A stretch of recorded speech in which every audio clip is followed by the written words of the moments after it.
Welcome to the very first episode of Health Check right here on Hope TV. My name is Kerry Kagiri. I am your host, and it's a great privilege to be with you this day. We talk about all things health. We bring all kinds of specialists from the top of our heads to the sole of our feet, as the Bible says, and we cater to all that.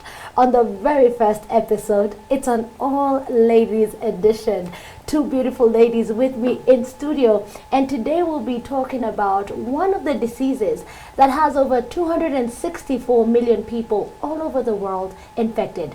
But before that, let's first introduce our guest in studio. Welcome. Thank you. Good evening. Good evening. Thank you for being brave and coming out. Yeah. We didn't have the pleasure of shaking hands because of the situation, so you can wave to the home audience. Hello. And introduce yourself. We start with our psychologist on set.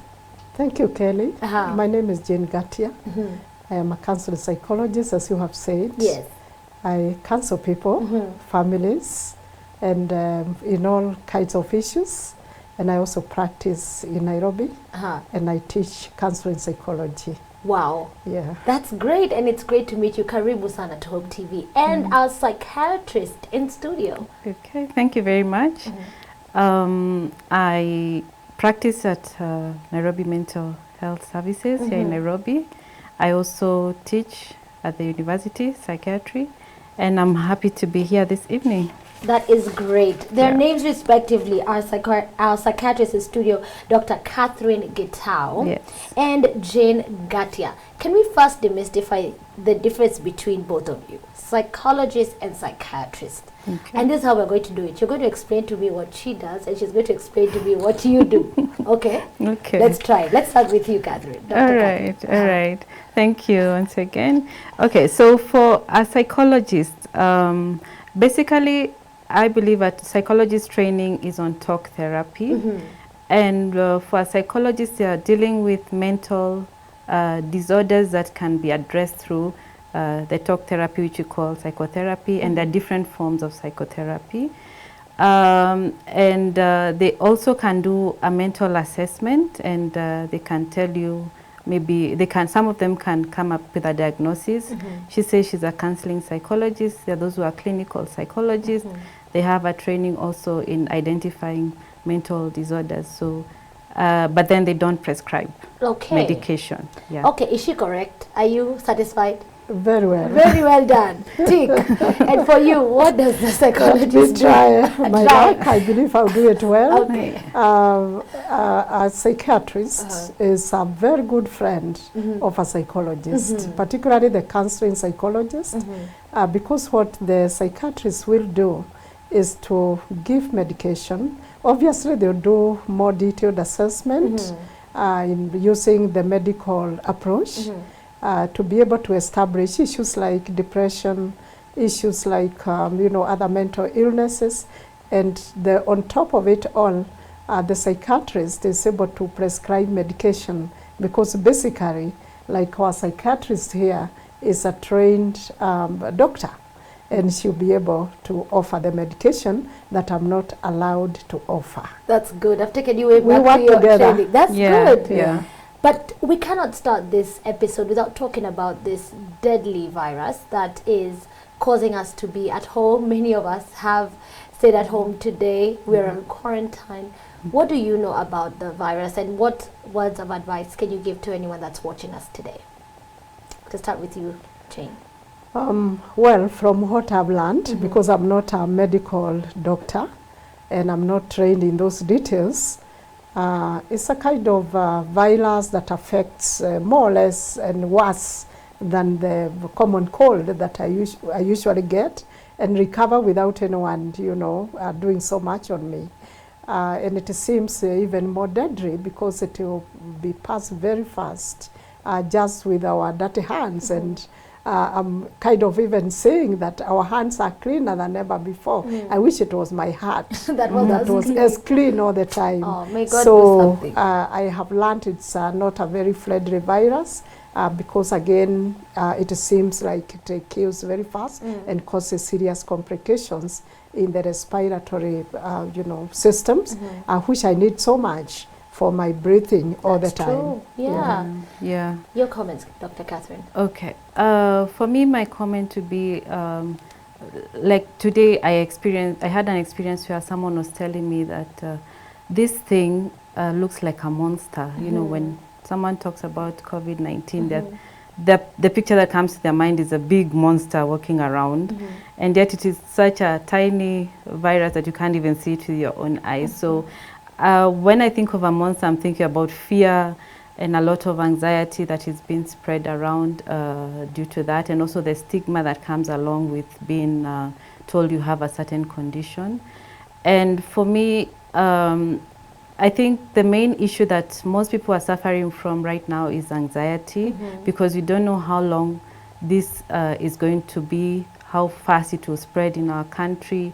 We've already seen what has happened in China, in Italy, and all that is basically spreading a lot of fear. But what I would appeal to people is that they are stronger than this, and just to use the preventive measures that we have been given, and to support each other. Even if your friend is told that they have COVID-19, they'll still be your friend even when that disease is over. Yes. So just to be a support system for one another, and not to stigmatize or discriminate other people due to the illness. I'm sure on the doors of both our guests in studio is Philippians 4:6-7. Do not be anxious about anything, but in everything by prayer and supplication with thanksgiving make your requests made known to God, and the peace that passes all understanding will guard your hearts and your minds through Christ Jesus. We're getting into the conversation of depression, but first we do have a case study, and we are about to play that for you. One lady, Dorothy Otieno, does share with us her story, and we'll be right back to get into any questions you have. Remember, you can text us live in studio. That's 22232. 22232, that's our text line. Tell us you're watching, tell us where you are, what you're up to. You can also call in live. We're looking forward to hearing from you. 0708 756396. That's 756396. Check us out on Facebook. It's Hope TV Kenya. Let's watch this case study, and then we'll get to be talking much more about depression. I happened to have had one sibling. So when we were growing up, we were two siblings. And then it happened that one day on the 5th of October 2014, my sister was stabbed to death by the husband. 15 stabs in the presence of the children.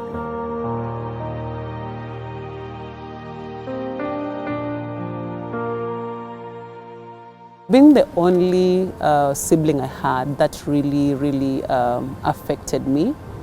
And considering that it was now a murder case, it meant that I never even had time to mourn. I was the one in the mortuary, I was the one with the media following up the case, the police with a statement, looking at the children, my sister's children, and also mine. So it just took a toll on me.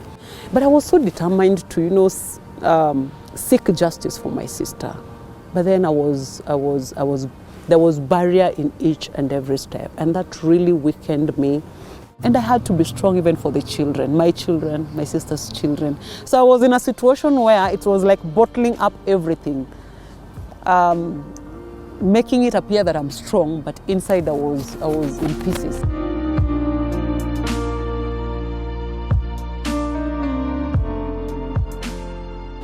But now I realize it was a big problem when all of a sudden I started locking myself in the house. I didn't want anybody to talk to me, including my mother. Nobody. I will just lock myself in the house, cry a river. Fortunately, I was in a master and suit, so I would lock my door, no food, no nothing, I'm just there. So my house girl would ask me, "Are you okay?" And I'm like, "Yes, I am fine." And my kids will call from outside, I will answer them from outside. I didn't want them to see the sad face because I was like, it's hurting them more. So they would rather stay away, and I would look at them and I would tear. So we had to go for counselling. And so we tried the sessions, it was not working for me. For me, it was just an ordinary, the formal way you go through counseling, but I could not see the outcome, the tangible outcome of it. And so at some point I just told her, why don't you just let me be? I will sort myself out. But she asked me one question that really got me thinking, like, Dorothy, I know you loved your sister so much. I know you love your sister's kids. But what happened? What happens if you die today? And that is when I decided, no, I'm not dying. So I haven't fully recovered, but I'm better off because I don't think I need to die. My children are here, not for depression purposes.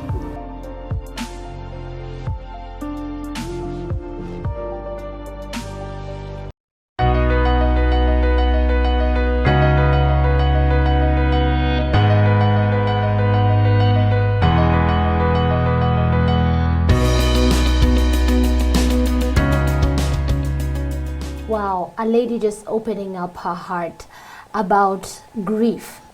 Is that one of the causes of depression, even as we get to describing what depression really is? As our topic today, welcome, you're on Health Check. Yeah, when people go through grief, there are so many things that happened, or rather, grief or death of a loved one kind of provokes very many feelings. One of them, which is an emotional, expression, is depression. But this is not quite clinical depression unless the person who is bereaved gets stuck in that grief so that they are not able to negotiate the process of grieving. Then that would be a cause for them to see a medic, like a psychiatrist, because it means they have been unable to negotiate grief and they are stuck. It's like someone is sitting all the time as opposed to being able to wake up and begin a journey of reliving life without the loved one. But otherwise, what the lady has expressed is part of what we all go through when we are grieved. But that's different. But sometimes it can get deeper, like what she says, because there is also an element of trauma. And when all those emotions are intertwined, then it becomes very heavy for the person. They need help, definitely, and they need assessment to be able to establish if that person needs medication to be able to come back on track and begin to live their life again without, and to restructure. We actually call it restructuring their lives, to learn to live without the loved one. And more so, like in this particular case of this lady, it's unfortunate that the cause of death also determines how a person gets deep into that depression stage, because depression is one of the stages of grieving. So if the death of, the cause of death is so traumatizing, it was sudden death to a very close person, that further complicates the issue, and the person can easily get grounded completely, and they definitely need help. They need medical help to be able to wake them up so that they can mourn properly. Wow, Dr. Catherine, Yes. could you take this time just to describe to our audience what is depression? Okay. Depression is, when we make a diagnosis of depression, we're talking about a cluster of symptoms that are occurring at the same time. And of those symptoms, we talk about two main symptoms being present, which is a low mood and a sense of lack of interest in various activities that probably somebody enjoyed doing, going to work, things that are keep people going. So the duration of this low mood can be for 2 weeks. And if it is present most of the time within a duration of 2 weeks, then we're talking about that being one of the signs that we're looking for when you're making a diagnosis of depression. Along with that, we have other symptoms that come in where we have changes in appetite. Either one eats too much or doesn't eat at all, and then we also have now the weight gain or weight loss that will come along with that. Then we have disturbances in the sleep patterns, so that someone with depression is more likely to be up earlier than their usual time. and they're not able to go back to sleep. Then we would have now where someone has feelings of worthlessness, hopelessness, and feelings of guilt for no particular reason. And in some cases, then we find people developing suicidal ideations and suicidal thoughts, and probably now getting a plan on how to take their lives. And at that point, we are talking of severe depression. So, and then also there are changes in how they interact with their occupation, with their society. She's talking about having been withdrawn. So we find that now there'll be interruptions in their occupational functioning as well as their social functioning. So it interferes with quite a lot of, someone's activities, day-to-day activities. So this lady went to a psychologist and felt like, I didn't get help. Yeah. She still felt completely down. What next? Okay. She went to a psychologist, and as I had mentioned earlier, a psychologist will give you talk therapy. But then there's a point when the intervention of a psychologist will not really be helpful, especially for her. She sounded to have been very in severe depression, in a state of severe depression, because she's been talking about wanting to die and such kind of things. So at that point, when a patient has severe depression, we usually start by giving them medication. Mm-hmm. And as the symptoms of depression lift, and one is able to engage with a counselor and talk through some of these issues that probably brought the depression on, then we can now refer to a psychologist who can then take them through the talk therapy. So at the point of severe depression, it's not a very good point when you bring in psychology or talk mm-hmm. therapy. Mm-hmm. At that point, we need medication so that we can stabilize the patient and get them to a point where they can now engage with a psychologist and get the therapeutic effects of yes. that. Yeah. Jane, we just talked about one of the causes, and also we'll be getting into the symptoms. But what are some of the other causes other than grief that can lead someone to be depressed? There are many different types of losses that could occur in a person's life. Let's talk about even loss of relationship, mm-hmm. loss of a job. The other way around, of course, if they lost their job, they'll get depressed. And if they don't find their job faster, they'll get even more depressed mm-hmm. and so on. Sometimes it's even a vicious cycle. Some drugs that people abuse, particularly psychoactive drugs, they cause depression, or rather they'll trigger. In themselves they may not cause, but the right way to put it is they trigger depression. We have people who are genetically predisposed to depression. Mm-hmm. They have that genetic material in them, and if something goes wrong, then the password, as I would put it, would just open. And when the password opens, everything else can be, read therein. Is this with personality types? Yeah, also personality types, but not necessarily just a personality type.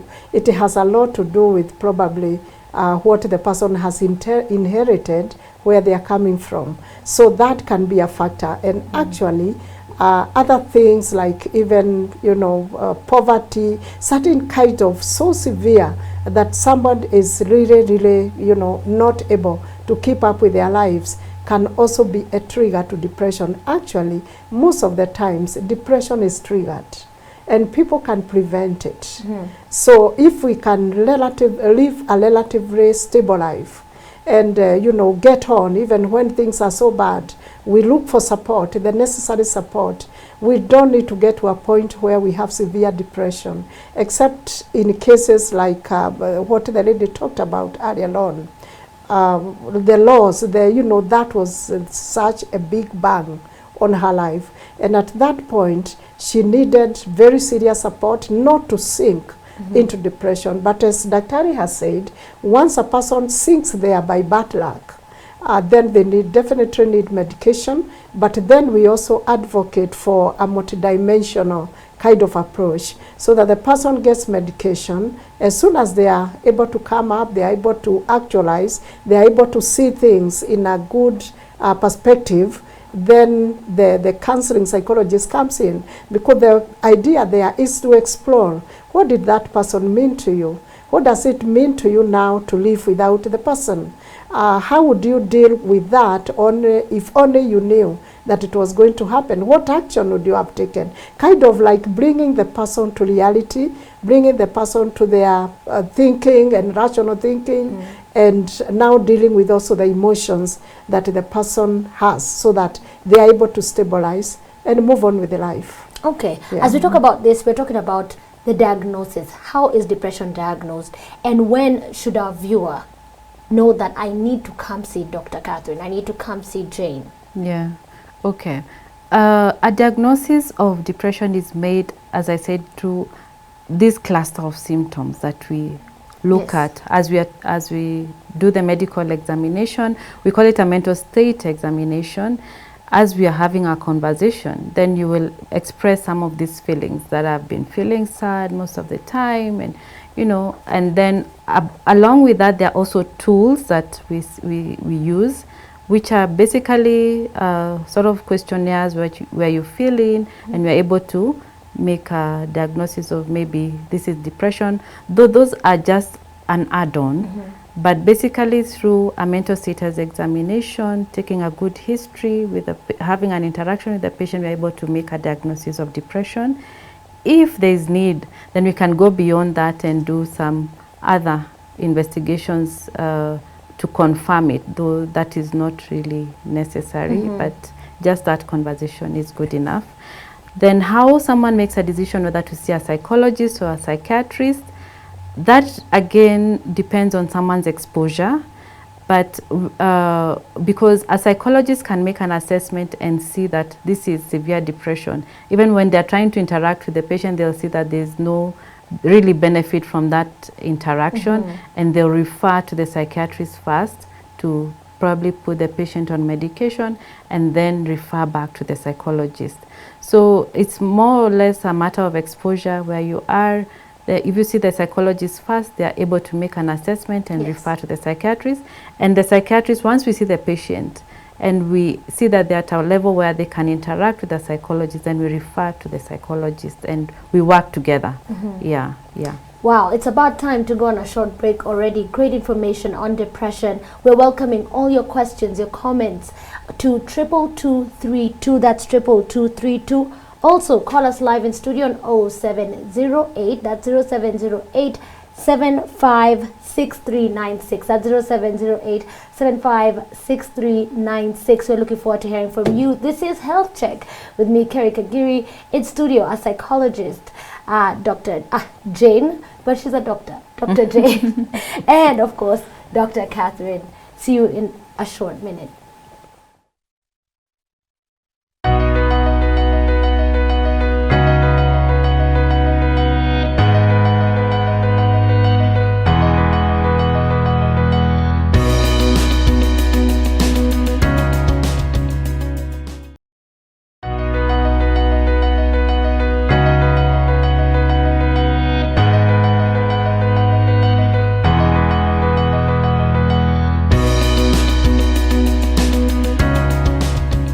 Welcome back to the first ever episode of Health Check, right here on Hope TV, where you look and live. I'm your host, Kerry Kagiri, hosting in studio two great women of faith, but also women who are great in their various professions. We do have a psychologist in studio and a psychiatrist in studio. The psychiatrist is Dr. Catherine, and the psychologist is Jane Ngatia. Thank you so much. We're looking forward to your questions, even as we continue this conversation. The conversation is on matters depression. What are those questions you have on the same? We have talked about the symptoms. We've talked about when to go see a doctor, and now we'll come back to much more. The text line is 22232. That's 22232, and you can call us live in studio, and we want to hear your voice on 0708 756 396. That's 0708 756396. Looking forward to hearing from you in studio. We do have people that come in and the session just doesn't work out for you. What do you do about it? Well, if I am the one handling the person, I'll first try to evaluate why the session is not working. Is it that the person is not talking? If they are depressed, is it that they feel so bad that no words can come out? If it's about the level of my, ability to handle that client in terms of my professional competence, I will need to identify where to send them next. But there are different reasons why people would probably not open up. But as a counseling psychologist, I'm trained to have the skills that you make the person open up, including that not talking itself, because that shows there is a problem. Ideally, if the person talks normally, so that is what I would be concerned about. But as we said, and focusing on depression or depressed person suffering from depression, that's a better way of putting it. I need to definitely also be able to do basic assessment. How depressed are they? Because we have like 4 levels of depression, but the worst is the severe depression, because that's where they need the psychiatrist to come in and definitely to give medication that must be adhered to. And if they ever came back to me, assuming they had severe depression, what the person needs to do is now to move on and explore the issues that are causing depression. Because the psychiatrist may not be in a position to explore the details of where did it all start. They tell me the story, and out of the story, I'll make sense, and I'll help them to develop skills that they can be able to move on, or get a support system who will walk with them the journey and help them to be able to restructure their lives. But otherwise, depression isn't a cup of tea for anyone, and it's on the increase, as we have seen from our reports and statistics. And we definitely need to bring it down. I think COVID-19 is not the only scare. We have more scaring conditions of mental health, like depression. So we need people also to keep off depression. Probably it would be important for people to live generally a life that is more optimistic. We need people in the world to trust in God. We have a creator. We need not be anxious about anything. Actually, Kerry, if we were to narrate the results of anxiety to our general health, it's amazing. It is a very sad thing. We need not be so anxious about many things, even including the COVID-19 itself. We need not be anxious. We just need to do what we need to do, and then relax and know that there's a God who protects all of us. It doesn't matter what we call him, but there's a God who cares for humanity. And some of these depressive cases or depression reported cases is because people are so worried about unnecessary things, running up and down, an adding race in life. That is not necessary. And when a person gets depressed, it means probably even their immunity system has been compromised. And after that, everything goes. And I think, Kerry, this is a very important forum for us also to tell Kenyans and to assure them they need not be over-worried. A little anxiety, probably positive stress like, eustress to keep us going, to motivate us. But we need not get so much of depression, hearing about a suicide eventually, which sets in. We need people who can be able to manage their lives and be more optimistic in life. Look at life positively. Today I may fail, I may not achieve, I may have lost my loved one, but there must be a God who can also heal me from that kind of, sitting down. Absolutely. So that I can stand up and begin to walk again. Before our doctor answers the same question, you can call us right now. Our lines are open. Any questions, comments you might have on 0708 756396. That's 0708-756396. We want to hear from you. We also have our text line, and thank you so much for all the messages that are coming in on 22232. We'll be getting to them right after you answer the same question. All right. I like what Jane is talking about, and maybe I just build on what she has talked about and say that depression can be prevented. And I think that's where we should be targeting, because we are seeing it on the rise. So what can we do to prevent depression? And to prevent depression, there are some very simple tactics that one can do. One of it being self-care. Self-care meaning that you get adequate rest. When you're supposed to sleep, you sleep. You exercise, which is something that people really ignore. Exercise is something that is critical, and have good nutrition. You know, those are basic things that can help us in this fight against depression. And then again, have good support systems, social support systems. I mean, African traditions, we always had networks. So to have good support systems would be very helpful. Even as you continue, Wambo is on call from Kisumu. Can we pick her question? Yeah. Okay, great. Good evening, Wamboy. Good evening. How are you? I'm well, thank you. Welcome. What is your question and who is it addressed to? I'm addressing it to the psychiatrist, Dr. Catherine Dr. Catherine Gitau. Yes. Yes, we can hear you. And my question is, yes, I've been through a series of events, and usually I call myself a very strong person. Yes. But at one time, I lost my mother in 2018 after really taking care of her. Yeah. I've been usually a very high energetic person. Yes. It's taken me almost a year to mourn her. I'm unable to work. I don't enjoy my work anymore. Okay, sorry to hear that. You know, and sometimes even just mingling, and I don't want to look weak. Yes. Sometimes I wonder, how long will I stay in this? Where will I, how long does it go? Is it that and I'm also going through menopause. Yeah. So I'm 52 years, and yet I've been a very high and energetic person. And I feel like, yes, there are days I'll have a good day. I'll wake up, go to school. I'm a teacher. Go to school, have fun. And then there are days I'll just want to sit at home and keep everyone away. Yeah. Yeah, so I'm listening to what Dr. Catherine will advise. Okay. Great. Thank you so much for calling us and sharing your story. Yeah. We're going to respond to you just now. Can we just go for it? All right. Yes. Okay. So, having listened to what she's talked about, she's been through many stressors. Yes.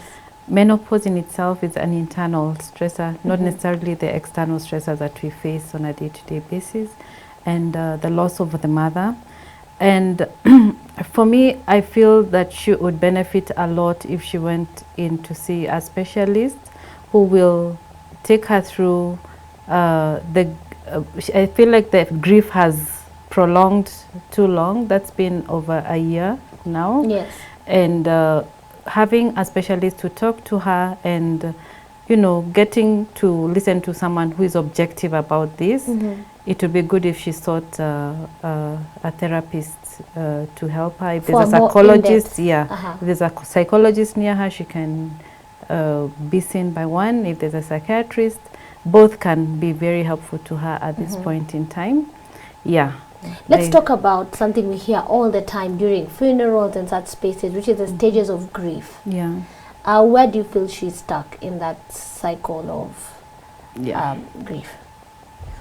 Yeah, first of all, allow me to commend that caller for being so bold. Thank you, Wamboy. Absolutely. Wamboy, keep it up. Yes. All is not lost. Yes. There is hope. Yeah. What could have happened is when she lost her loved one, then this developmental crisis set in. That complicated the grieving process. And also it depends on the relationship, how close she was.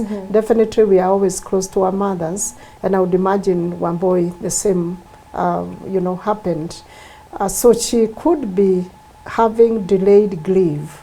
There's something we call delayed grief. Something may have come in as an obstacle that prevented her to go through the process all the way in a smooth way. So as Dr. says, she needs definitely to see a counseling psychologist to be able to sit with her to explore even where the barrier came in, because some bridges were burnt and she's not able to cross over to live without her mother and even to negotiate. And should anything else happen, that we pray that God prevents that from happening, Waboi could even get more grounded. You see, it's already affecting her work. She's no longer interested in her job.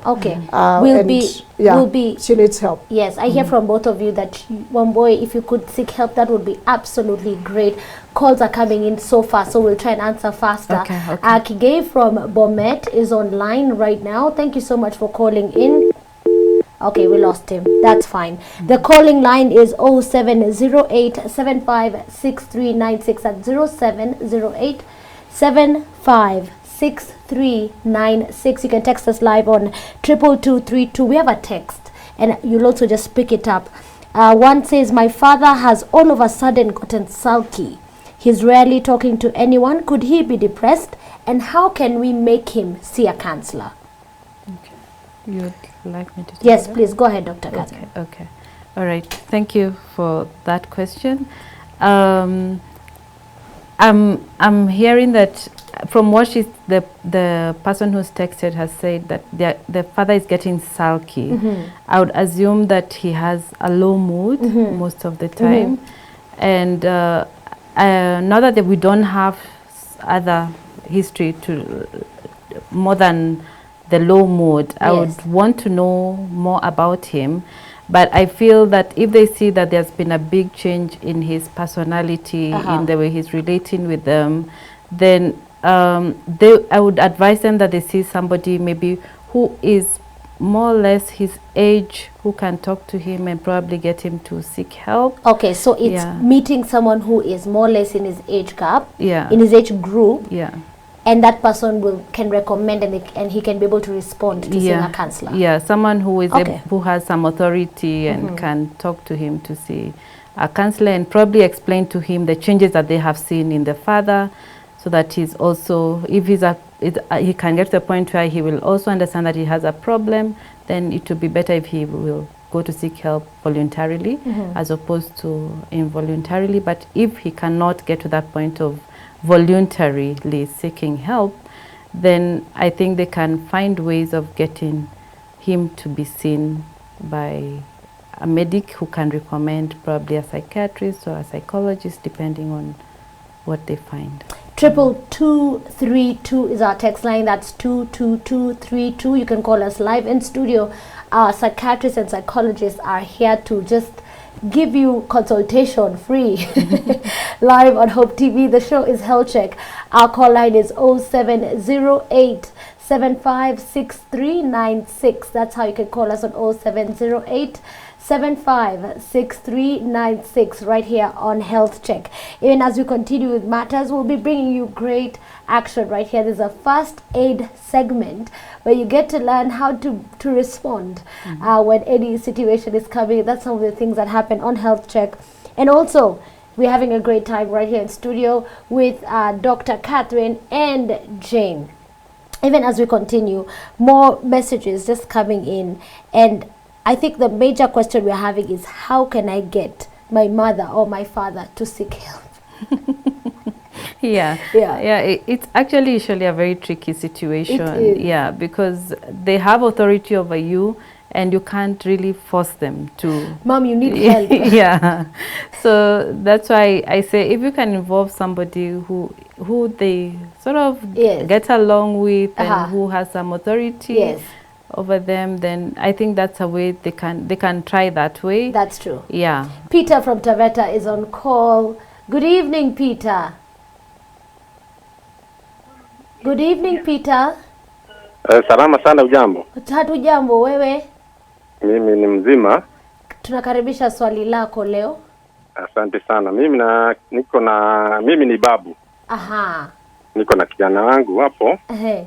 ambaye pia ananiita babu. Ambaye nilimchukua kwa sababu wazazi wake wako na uwezo. Oh. Asante sana. Habari ya jioni. Nzuri, salimike. Tuko salama. Tuko salama sote. Okay. Asante sana. Napigia kutoka Taveta. Niko na kijana wangu naitwa Michael Aroya kwa shuleni. Nimekuwa Hello? Yes, tunakusikia. Umekuwa ukifanya nini? Nilikuwa nikienda shuleni in and out every time. Okay. Ni kwa sababu haandiki na haongei. Na hafanyi ile kazi anapewa shuleni hafanyi homework. And I remember siku moja akiwa primary niliitwa na mwalimu wake. Akawa sasa mwalimu akaniambia kuna wakati alimshika na hizi bag na fibiriti. Nikamwambia mwalimu, ukiona sababu bado mtoto mdogo kama anaweza kumpiga amrekebishe. Akafanya hiyo 8. Nikamtoa Mombasa. Nikamleta hapa kwa sababu wazazi wake hawana uwezo, nikamleta hapa Taveta nikae na yeye. Nikampeleka form 1. Hiyo form 1 nimeenda kule 5 times form 1. Naitwa na mwalimu haandiki, hafui nguo, haogi. Sasa imekuwa too much sababu term hii. Just imagine for the first time for first 1 year. Nimemnunulia uniform mara 2. Anasema imeibiwa. Yani hakina kitu anachokielewa hata nini. Vitabu hana. Last week nimemnunulia vitabu za 3,000. Hana kitabu hata kimoja. Wow. Uniform ile uniform amekuja tena naye suruali imeraruka hata haina zipu. Nikasida tena nikamnunulia rangi nyingine. Ndio. Bwana Peter, swali lako ni mbona anasumbua ama swali lako ni gani? Haongei aeleze ana shida gani? Okay. Ukimpa kazi anaweza afanya akisikia katikati yake. Wow. Na ndio mwalimu akaniambia akishampa andike note. Hana hata kitabu ile ya form 1 kitabu hana hata kimoja. Tumekupata. I think this is a serious case of indiscipline. Peter, acha daktari wetu atueleze namna gani unaweza mfanya aweze kuanza kuongea na kurespond, si ndio? Asante sana. Nitakuwa nimefaidika sana. Asante sana Peter. Peter from Taveta, wow, having a serious case of parenting. He has had to take over this responsibility. How can you get this young man to? Okay. For Peter, the issue here is, all right, what he's displaying looks like indiscipline, but it is actually a mental disorder. And again, for him, I would recommend that he's taken to see a specialist, especially a psychiatrist.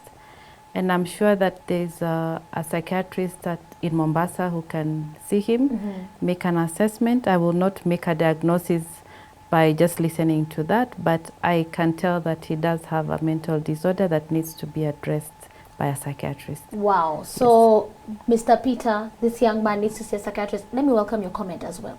Yes, the fact that there are issues of drugs involved, as he mentioned earlier on, he also need to be checked whether he could be abusing drugs, which could trigger a mental problem, as the doctor says. So a bit of exploration there is necessary.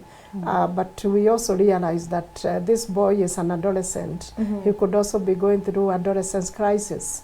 And those two need to be addressed because he could be looking for his direction. So he need to be guided. There need to be collaborative effort here between the psychiatrist for mental problem in case he needs some medication, and for behavioral change. And that part of the behavior change and attitude and adolescence crisis need to be addressed. They need a bit of time sitting with counseling psychologists. And as Dr. says, they need to seek urgent help. It may not just be rebellious behavior. It may not even be indiscipline. Yes. It is just what the boy is experiencing around his world. What are the borders for adolescent crisis? Because some boys become very naughty, girls become very... What is that line to cut between this is adolescent crisis and this is we need to go to get help? We cannot put a line there because the line dividing the childhood adolescence, young adulthood, elderly, is usually very thin. That's true. Because we don't just wake up and then we say, wow, I've become an adolescent in the morning. So, but the changes that the person manifests, the developmental behavior, will definitely tell us that this person is maturing and they are at the bridge. Okay. Probably what the young man is going through is a time we say is a stormy time. He's at the bridge, not sure which way to cross, whether to remain a child, whether to be an adult, and maybe also the trying on drugs could be part of that crisis. 22232 is where we're taking all your texts. That's 22232. You can also call us live in studio. We're picking all your calls and our doctors are answering. Our psychologists and psychiatrists are answering all your questions by calling us on 0708756396. Call us now. One person texts in and says that he's enjoying the show. It's a great show. Thank you so much. He's saying depression helped me reset my life, remove the junk, and relate with God. Social support is important. How can we give this social support? Well, amazing. I want also to commend that caller. Yes. That's beautiful. It's a way of there is hope, as you were trying to say earlier on. Yes, social support will come from the people that we relate with. Okay. The people we hang out with are very important. I'm sorry, I have to interject because the call rate only rings for 60 seconds. So That's let's pick okay. Bernard from Nanyuki and hold that thought. Bernard. Okay, fine. I'll end up interjecting a lot and we pick the calls. So but social support. I continue with my story. Please, ma'am. So social support is about the people we hang out with. Are these people who are optimistic in life? Are they people who are giving us hope? Are they able to give us a push as in keep going, keep negotiating the next bend and stairs and what have you? So that is very important, because when bad things happen to us, we want to seek friends to sort us out. Yes. When it is so overwhelming. But family members ultimately are the closest kind of source of social support that we can ever receive. So that we are also saying that it is important to have family stability. People we can rely on, our parents, our siblings, our aunties, before we go out there. But definitely we need the bigger social network to be able to tell us, hey, don't pass there. Yes. I passed there yesterday and it wasn't nice. That's true. Thank you so much. Thank you. Titus from Kitale. Good evening. Hey, man. Okay, our call line is 0708. Call us right now on 0708. That's 756396. 0708. You can call us live in studio 0708 756396. I'm looking forward to hearing from you. Also text us live on 22232. That's 22232. We'll be reading all your SMSs right here as they continue. What did you comment on social support? I feel that people need to invest more time in the social support networks. Yes. We are caught in a race where we are always just looking for money or running to work, going to school and all this. And one thing we have left is interacting with other people, spending time with your friends, with your family. Yes. And I feel that that is something that we should also prioritize, especially over the weekend when you're not going to work. Spend time with family, spend time with your friends, and just have that time to socialize and do things that you enjoy. I keep telling my patients, if you have hobbies, we have hobbies as we grow up. And when we are grown up, we sort of forsake our hobbies. Make sure you practice at least one hobby. Bernard from Nanyuki is back. Good evening, Bernard. Hello. How are you, sir? Ni daktari. Yes. Mimi nilionekana na hiyo depression 1997 huko Nairobi Hospital. Na saa hii mimi nasikia magonjwa ya kila aina inaenda hivi haiponi, naenda hivi haiponi. Sasa nikauliza, hata masikio moja nimeanza kusikia vibaya kama inapotea. Sasa mimi nauliza nitafanya nini? Na mimi maneno mbaya kidogo tu nakasirika. Na tena hata kufanya kazi ni kama mikono imekateka kabisa. Nitafanya namna gani daktari? Wow. Okay. Yeah. Asante sana Bernard. Okay. Yeah. Asante sana Bernard. Utapata jibu sasa hivi. Aha. Okay. He talked of having, thank you Bernard for the call and giving your history. He talked about having been diagnosed with depression in 1997. And the thing with depression is it can be treated, yes, and the symptoms go away. But depression is likely to recur with time. And from what he has talked about, he has been experiencing various physical symptoms. And that is another way that depression can manifest. You get various aches and pains, and and whenever you go for a checkup, there's no real diagnosis that is made, maybe from blood workup, even from the history that you give the doctor. And for some people who are suffering from depression, the physical symptoms is all they manifest with, and probably a few of the what he's talked about, the irritable mood and that. And I feel like from what he has explained that he could be having a relapse of the depression. Yes. And the good thing is in Nanyuki there is a psychiatrist, and Yes. he can see a psychiatrist there. Yes. And he'll be helped. So Yeah. Bernard, first stop for you tomorrow is to make that appointment. Yeah. If you really can, it will be good because you might be in a relapse. Yes. Okay. Do you have a comment on the same, Jane? Yeah, first, as Dr. says, we commend the caller Yes. for owning up. Thank you, Bernard. And at the same time, probably once he seeks medical support from a psychiatrist, it's important to adhere to medication.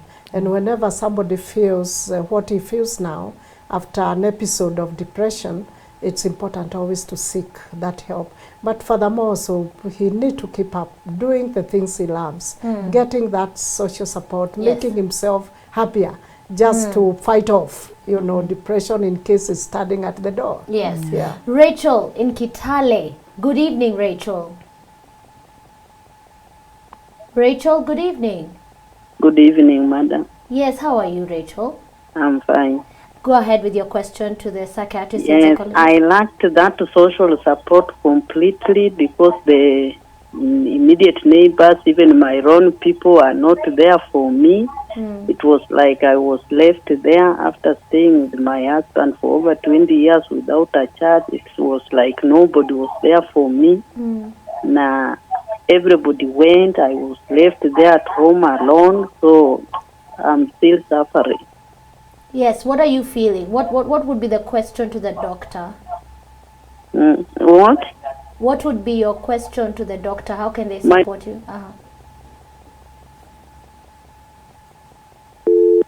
Okay. But I think you've had the general overview is Rachel has felt alone. She's...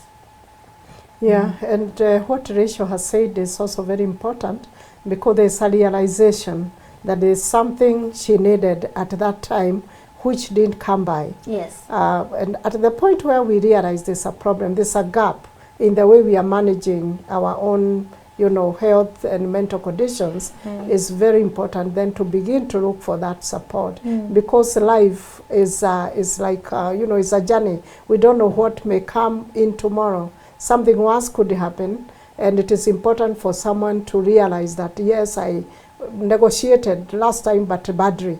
This time I need that support. So support is always very, very important.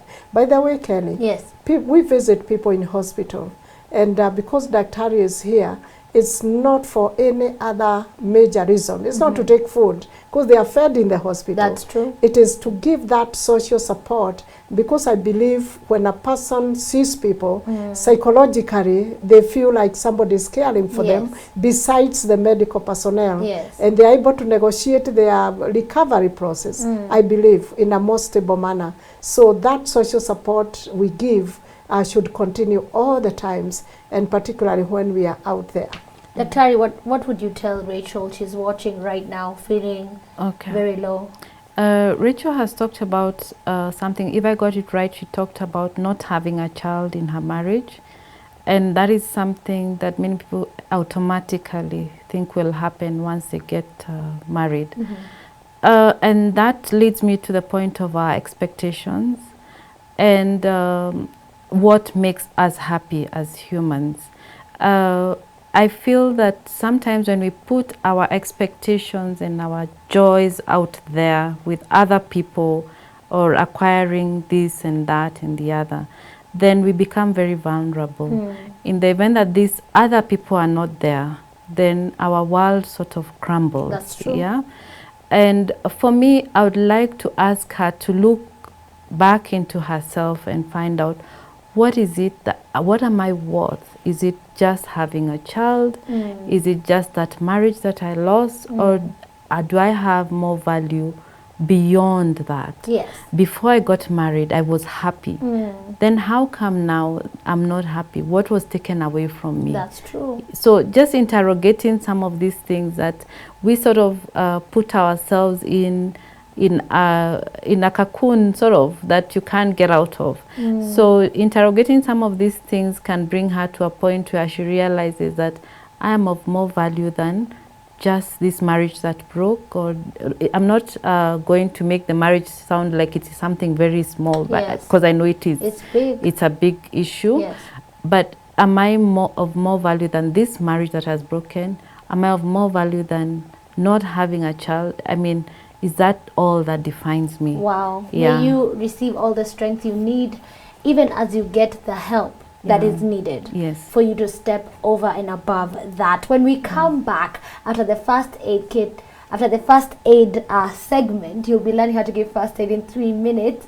We'll be going through what happens in a visit. When I come to visit the psychologist, what happens? When I come visit the psychiatrist, what happens? And I'll be the patient, and we'll see what really happens in these spaces. You are on Health Check. It's on Hope TV, where you look and live. Our text line is open for you. It's 22232. Looking forward to hearing from you.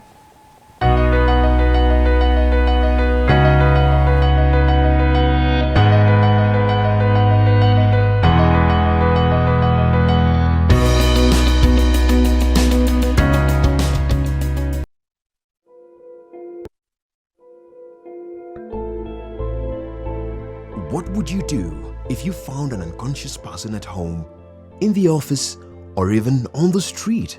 It's important to know what to do before the emergency services arrive. On today's first aid segment, we give you tips on how to handle an unconscious person. Right here on Health Check. So I'm going to do a primary survey, check if there's anything dangerous around my casualty, check for response. Hello, can you hear me? My casualty is not responding. So I assume that she is unconscious. So I'm going to try and shout for help. Please help. Then I'm going to open the airway by tilting the head back and lifting the chin. And then I'm going to check whether the casualty is breathing. I do this for 10 seconds. Casualty is breathing. Then I quickly check the pulse at the neck. I do that for 10 seconds. Pulse is present. So I've completed my primary survey. So what I'm going to do is I'm going to do a head-to-toe examination to see whether the casualty has any other injuries. So I feel the head for any deformities, check the ears for any discharge, check for any broken bones on the arms. If she's wearing any constrictive clothing, I'm going to remove it and place it somewhere where I can see it. And then I check the other arm to check for any broken bones. Check the chest and the ribs. And then you feel the abdomen.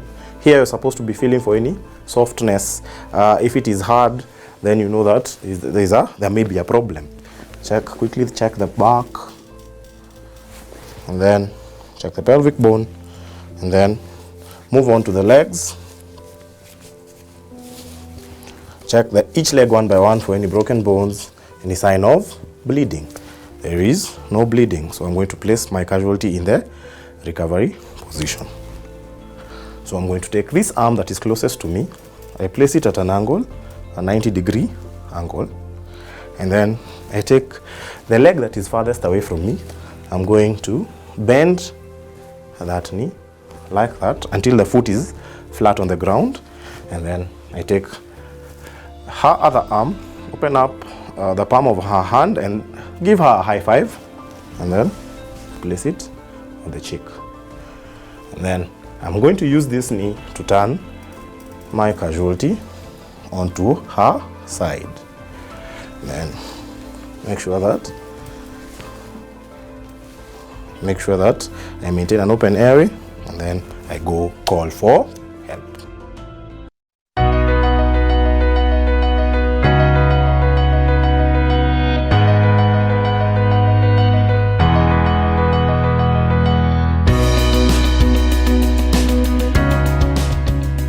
That is how you handle an unconscious person. Now we've given you the power to help and support anytime that you can. This is Health Check. It's on Hope TV, where you look and live. My name is Kerry Kagiri. This is the very first episode, and I hope you're learning, you're growing, and you're being encouraged more so. Even as we talk about this, a text just came in on 22232. With our doctors in studio. First of all, let me introduce them in case you just joined us. This is what you've missed. You've missed Jane, and Dr. Catherine. Okay. Even as we do that, a lady messaged from Meru. She says, my name is Murungi, and she's asking, how is depression tested? I think I need to know, because she forgets everything within minutes. Mm-hmm. Mm-hmm. Okay, that's a frequent question on how depression is tested, and I think, as I mentioned earlier, depression is a diagnosis that is made through history taking, mental status examination, and there are other more invasive tests that can be done, but we don't routinely carry them out. For example, getting what we call the cerebrospinal fluid, and looking at some of the chemicals. I'll just make it chemicals. Yeah, in the fluid, and then now you can make a diagnosis of depression. Yeah. But most of the time we just do the examination. So Murungi should go see a psychiatrist even now? Yeah. Okay, sure. Yeah. Wafula from Busia is on call. Good evening, Wafula. Good evening, Wafula. Yes, sir. Mimi Wafula kutoka Busia County. Karibu sana Wafula. Swali lako ni lipi? Swali langu ni kwamba nina shida.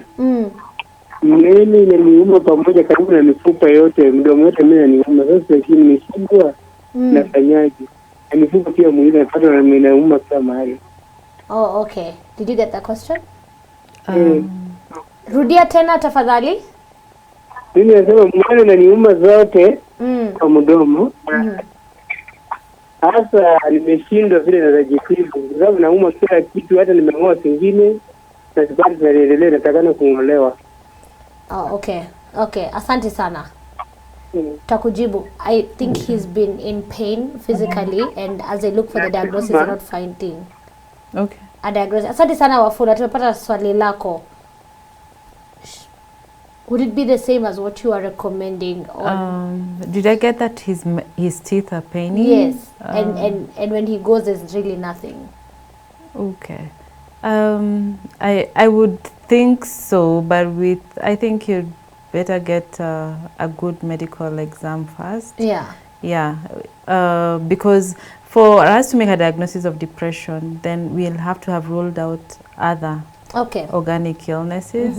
Yeah, so I think you'd better first seek medical attention, and if they have ruled out any other cause of the pain, then we can think in those lines, and also take a history.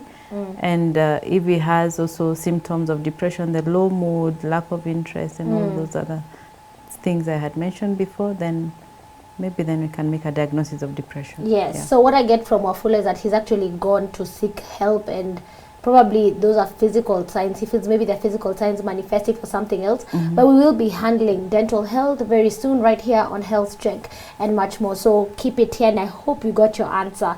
If not, you can text us on 22232 na tutaweza kuangalia zaidi. For Murungi, who was talking about how is depression tested and saying she forgets everything within minutes. from Meru. What would you comment on Murugi's issue? I think these are two different things. Yes. Because the issue of memory and memory disorders, Yes. forgetting so quickly, I don't know what her age is, Yes. but if she doesn't have dementia, and Murungi may probably be a relatively young person Yes. from the voice, Yes. she needs probably to check on many other things that may have gone wrong. Yes. It may not necessarily be depression. Okay. Yes, depression may cause memory lapse, but not necessarily, because there are other causes of memory problems. So she needs to be checked on her other areas of life. She also needs to check on whether anything has traumatized her that probably could be creating gaps in her memory, issues and faculties. As we promised, this is the time we get to find out what really happens. Because when people are afraid, they'll get there and maybe you'll tie their hands and legs and what really happens when I walk in. And I'll start with you, Jane. What really happens when I come into your office to see you? Yeah, and you are welcome to come to my office to see me. I will. This is a safe place. And when a person comes or when they call me, most of the people will call me on phone because they got a number from some place like now, Hope TV. This is a very motivating TV. I encourage you all to be following. The first thing is just to welcome them the normal way. Yes. We are very friendly people, by the way. We have no injections. We do, and I'm not saying injections are bad, but You are very friendly. Yes, we welcome. We engage ourselves. We sit like we are sitting here. And of course we continue, and I want to listen to the story. What would have brought Kerry here, for instance? What are the issues? Because you didn't just come to visit me, particularly if we don't know each other so well. So the next thing is, once I listen, there's something we call doing a psychological diagnosis. I'll be doing my diagnosis of what you are telling me, provided what you are telling me is the truth. So in other words, the person we call client will be telling me their story, and the story of life as it were. And then I'll be making my psychological, sense So out are you of taking it. notes at this point? No, I'll not be taking notes because I want to listen. Okay. And listening attentively Good. is very important. But initially, I may want to take down the note, the history, the family, if you are a family person, and so on. Because that also is very important in adding up to what eventually turns out to be the issue. And as I listen, I'll be giving you feedback. I'll be giving feedback to what I've made out, the sense I've made out of that. And the next step is what options do we have? How do we resolve this problem? Yes. And Kerry, apparently you'll be giving me the answers. Psychologists do not give a manual. Yes. They don't give an A, B, C, D to Z a thing to go and do. Yes. But we find the solutions together because you know your situation better. Madam Jane, there's someone who wants to have this call with you. Karanja, who is online. Let's see how you will handle him. Karanja, good evening. Oh, that disconnected. It's fine. So when someone calls the next one, you're going to pick up and take them through, okay? True. Okay. Yes. So, but in the meantime, once I give you feedback of the sense I've made out of your issue, rather the psychological sense out of your issue, then we get to an action plan. What options do we have? How best can we go about it? But we'll only pick one issue, which probably is tying everything up. And so your life gets complicated. And so you go and take the action yourself with my help in terms of, if you go it this way, probably it might not be as good. So the client still have to take action while they are away, and then they probably will come for another session, and we do the analysis of what came out of that. So counseling is a process. It's not a one-stop thing. And we will not give medication except in circumstances where we think the psychiatrist or any other health practitioner who is relevant to what I've discovered need to take care of that person. So we work as a team. I like that. Okay, let's get Karanja calling from Nanyuki. Good evening, Karanja. Hello. Hello, Karanja. Habari ya daktari. Nzuri sana, Karanja. Wasalimia wote. Wamesalimika. Sasa nauliza. Go ahead. Nauliza.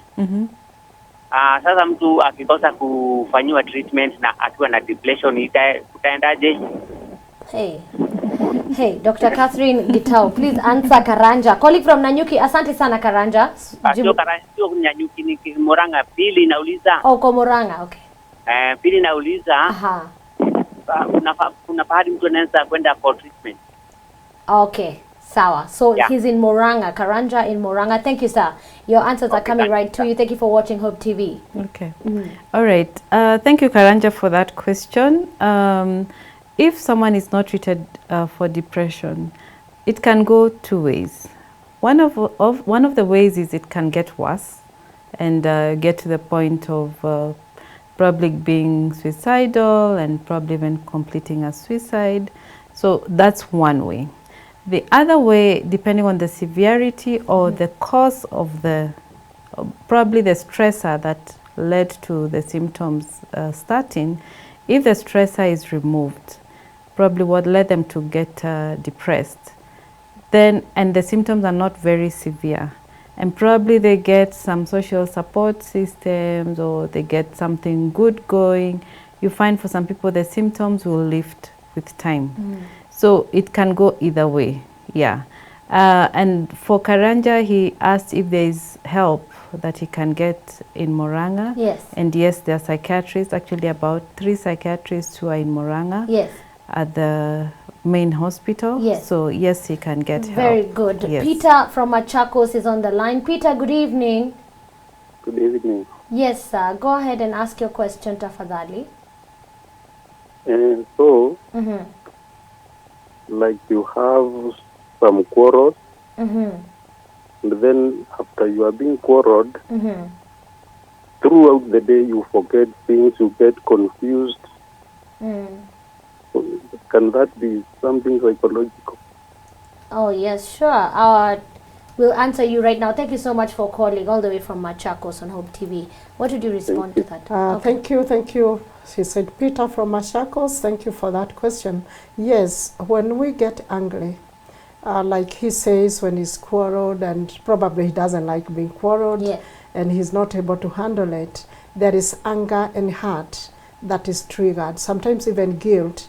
And so intense grief, intense guilt can trigger a situation where he gets a bit grounded. And also that comes as a package. And it's important for us to understand that out there, that when we get angry, something is attracted to anger called anxiety. And after anxiety then invites guilt and invites acute stress. And when a person has all those emotions around them, they are likely to also get memory lapses. They forget a few things. They get into a state of confusion. Because ultimately, what happens to our emotions will affect our thinking faculties. And that will also affect our behavior. Because there's a connection there. Yeah. Wow. Yeah. I hope he does get the support he needs. What kind of support can we say he needs? And even as we wrap up the show, time flies when you're having a good time.